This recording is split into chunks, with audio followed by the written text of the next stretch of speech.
పని. మూడవది ముచ్చట్లు. ఎన్ని చెప్పాను ఇప్పుడు? 3 చెప్పండి. ఫస్ట్ వ్యాపారం, 2 పని, 3 ముచ్చట్లు, 4 ప్రయాణం. ఇప్పుడు చెప్పండి ఏం చెప్పాను?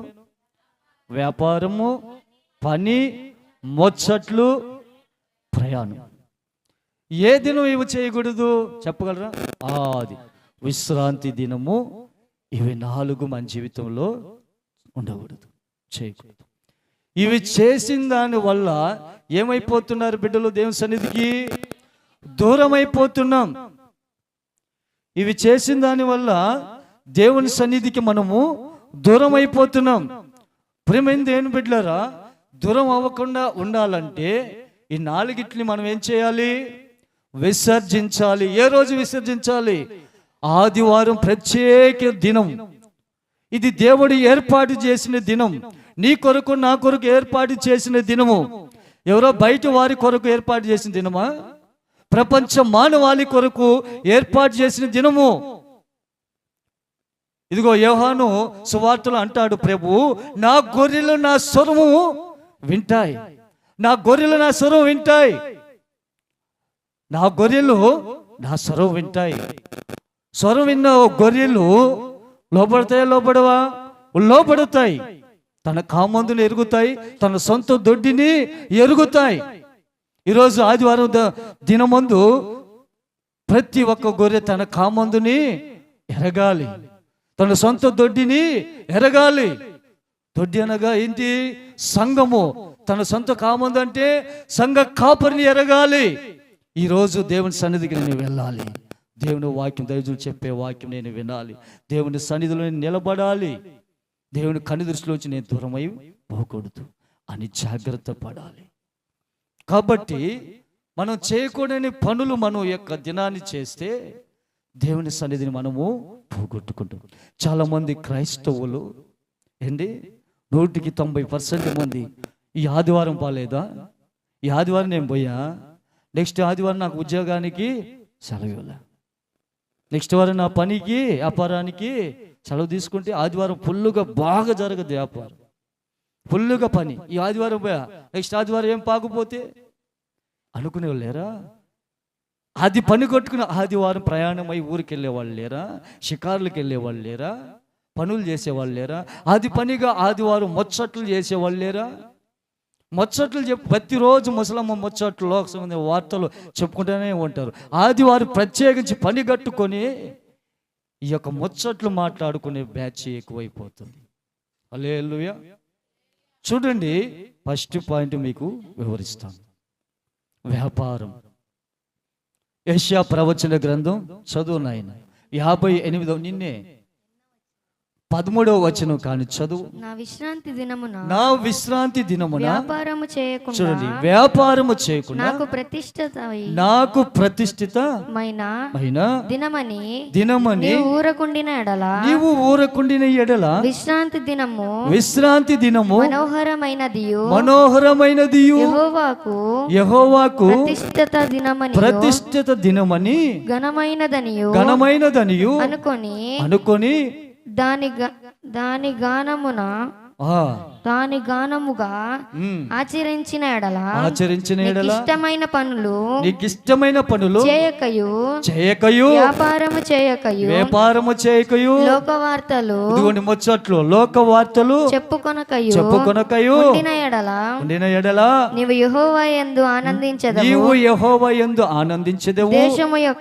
దేశము యొక్క ఉన్నత స్థలముల మీద నేను నిన్ను ఎక్కించెదను. నీ తండ్రి అయిన యాకోబు స్వాస్థ్యమును నీ అనుభవములో ఇచ్చెదను.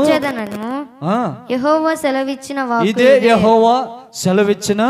వాక్కు. హల్లెలూయా. చాలు. ఈ యొక్క బలారం దినమందు ఇదే యెహోవా సెలవిచ్చిన వాక్కు మనకి. చూడండి, బలారం దినమందు ప్రభు శరీరం గురించి చెప్పుకుంటాం. బలారం సంబంధించిన వాక్యము ప్రతి నెల చెప్పుకుంటుండేది. కానీ మనకు కావాల్సిన ఏంటి? ఏం లాయన్లారా, ఇవన్నీ మనకి రొటీన్గా ఉంటున్నాయి. ప్రభు శరీరం ఇలా ఉండాలి, ఇలా ఉండాలి. కానీ మనం చేయకూడని పనులు కొన్ని ఉన్నాయి. అప్పుడప్పుడు ఇలాంటివి కూడా చెప్తానే ఉండాలి. ఏంటన్నా ఈరోజు ఈ వాక్యం చెప్తున్నాడు, మామూలు ఆదివారం ఇప్పుడు చెప్పొచ్చు కదా, మీ మనసులో అనుకోవచ్చు. కానీ దేవుడు ప్రత్యేకించి ఇవి చెప్పమంటున్నాడు. ఏమండి, ఆదివారం ఏం చేయకూడదు? వ్యాపారం చేయకూడదు. మరొకటి ఆదివారం ఏం చేయకూడదు? పని చేయకూడదు. ఆదివారం గేడు ఏం చేయకూడదు? ముచ్చట్లు. నాలుగోది అప్రయాణం. కాబట్టి ప్రేమైంది ఏం బిడ్డలారా, ఇవి మనం తెలుసుకోవాల్సిన అనుభవాలు. ఈ యొక్క ఆదివారం పూట విశ్రాంతి దినాన్ని అపవిత్రపరచకుండా తెలుసుకోవాలి. ఇది బైబిల్లో రాయబడిన మాటలే మీకు చెప్తున్నాను. కాబట్టి ప్రేమైంది ఏం బిడ్డలారా, ఈ యొక్క 4 పాపాలు మన ఇక్కడ కూడి ఉన్న ప్రతి ఒక్క బిడ్డ హృదయంలో లేవా? చెప్పండి, లేవా? అందరిలో ఉన్నాయి. ఒక ఆదివారం దినమందు నువ్వు ప్రతిష్ఠించుకోవాలి. దేవుడు ఆది కాలంలో ఆయన భూమిని, ఆయన సర్వాన్ని సృష్టించి ఎన్నో దినమందు విశ్రమించాడు ప్రభువు. 7వ దినమందు 6 దినాలు ప్రభువే పని చేశాడు. 7వ దినము విశ్రాంతి తీసుకున్నాడు. ఆ దినానికి ఏం పేరు పెట్టాడు ప్రభువు? విశ్రాంతి దినము. ఆ దినమందు మనం ఏమైనా పని చేయాలా? లోక సంబంధమైన పని చేయకూడదు. ఏ పని చేయాలి? దేవుని పని చేయాలి. నీ ఇంటిని విడిచిపెట్టి, నీ బంధువులని, భార్య రక్షణలోకి వస్తే తన భర్తని, బిడ్డలు విడిచిపెట్టి మందిరానికి రావాలి. కుటుంబం అంతా రక్షణలోకి వస్తే కుటుంబం అంతా రావాలి దేవుని సన్నిధికి.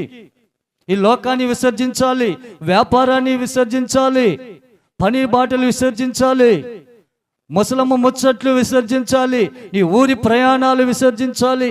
అన్నిటి నమ్మకమైన బిడ్డగా నువ్వు దేవునికి కనబడాలి. ఇది ప్రతిష్ఠిత దినము, దేవుడు ఏర్పాటు చేసిన దినము.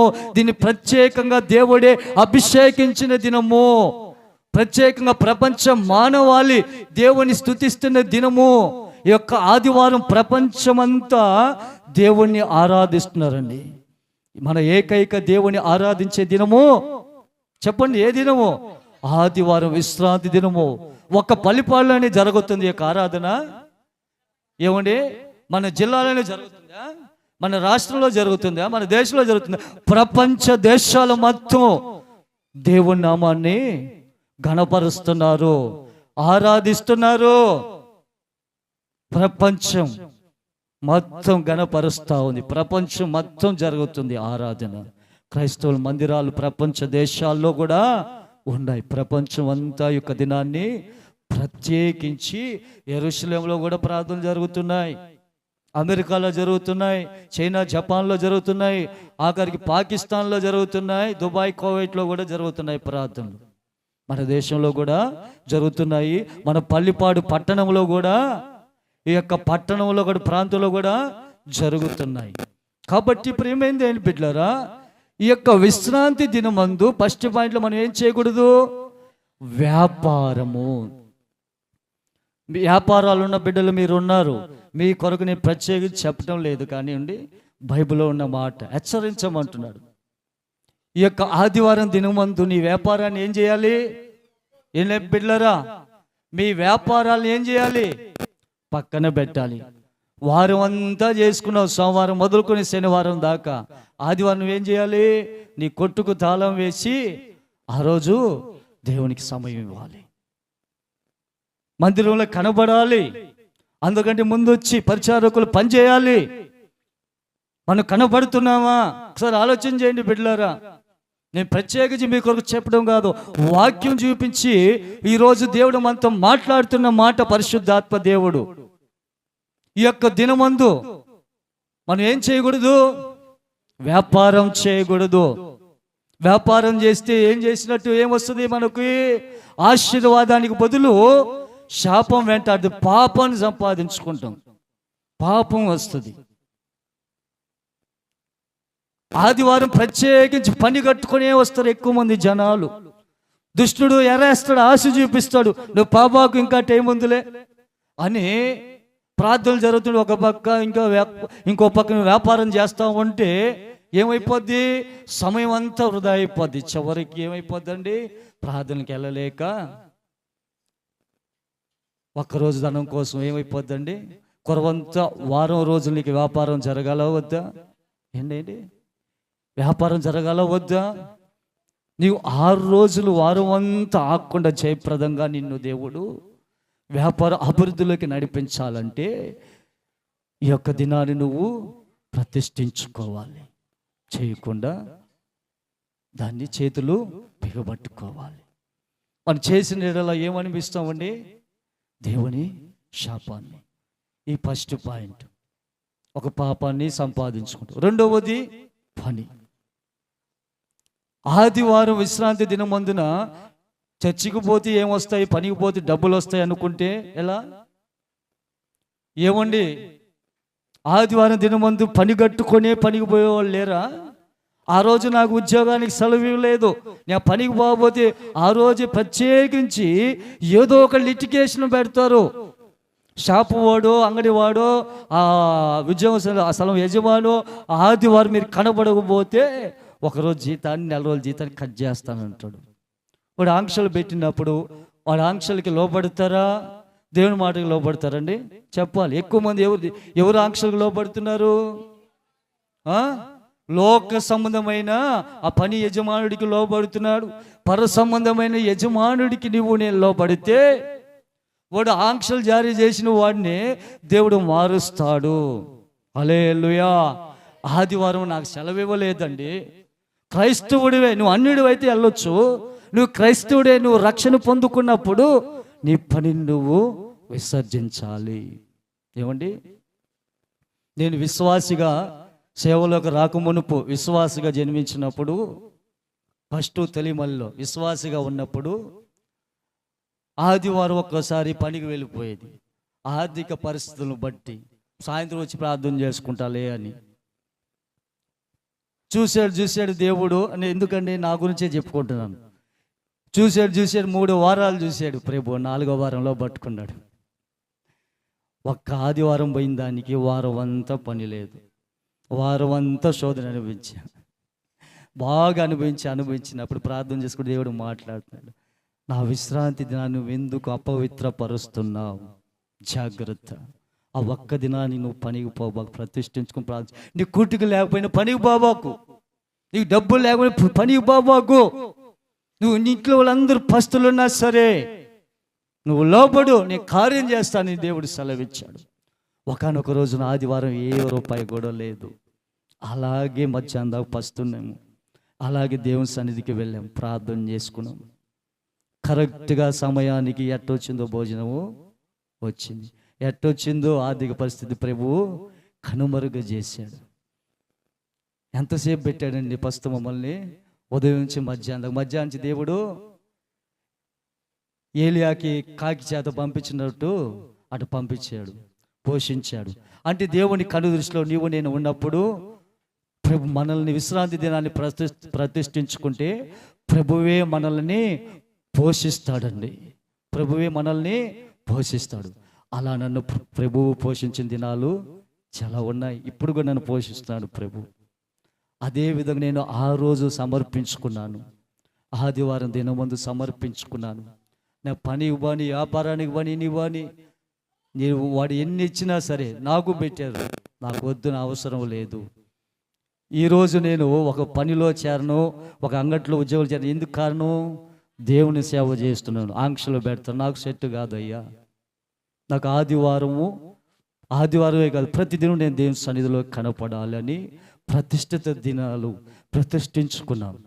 కాబట్టి ప్రేమేం దేని బిడ్డారా, విశ్వాసిగా ఉన్నప్పుడే ఒక్క ఆదివారం కూడా నేను హాజరు కాకుండా ఉండకూడదు. నా కుటుంబంతో కలిసి నీ పాద సన్నిధికి వస్తాను. ఒకవేళ ఛార్జీకి డబ్బులు లేక మందిరానికి వెళ్ళలేకపోయినా కుటుంబం అంతా కలిసి, కుటుంబ సభ్యులందరం కలిసి కుటుంబంలోనే ప్రతిష్ఠించుకొని మాకు మేమే ప్రార్థన చేసుకుంటాం, పాటలు పాడుకుంటాం, బైబిల్ చదువుకుంటాం. అయ్యా, ఆ యొక్క దినాన్ని ఇంట్లో కూడా ఆగిపోయేవాళ్ళమే అండి.